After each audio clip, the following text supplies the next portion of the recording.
Hi, Katlyn. Thank you so much for talking about North Carolina and also your state of California. I too found that sexual relationships with clients was the most common offense, and note taking and record keeping, things like that. And also just keeping up with credentials, like filing for like state licenses and stuff, and supervision and everything. So one of the things that stood out to me when I was listening to your presentation, was the last question you asked. I think it's a perfect question that we should ask ourselves pretty regularly.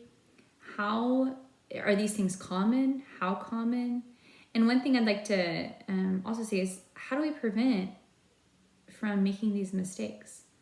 So I do know a person that had a sexual relationship with a client, and I don't know if anybody ever found out.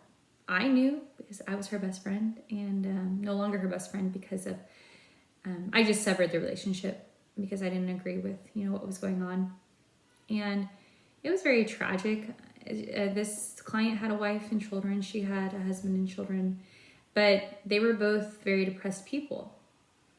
And now that I've learned more about like secondary trauma, especially from our textbook in our introduction course from Granello and Young in 2000 and I think it was 2019, they talked about secondary trauma and how really you just get chipped away at by your client's problems, and you end up having like these severe issues because we're not, and they're talking about self-care and make sure we really evaluate ourselves. And looking at that situation, I was about to enter the counseling program when that issue was happening with my friend.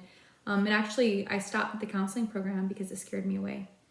I have a loving husband. I have beautiful children. And I never wanted to put myself in a vulnerable situation.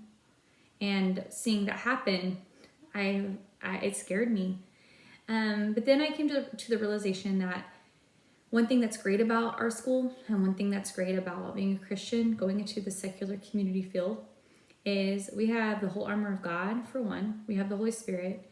And so we have to hold ourselves to a higher standard regardless of what, the code of ethics say and what is expected of us. So I think if we keep that in mind, but hopefully Dr. Moen can answer you too, because I would like to hear her response. I think would be great. But thank you so much. Bye.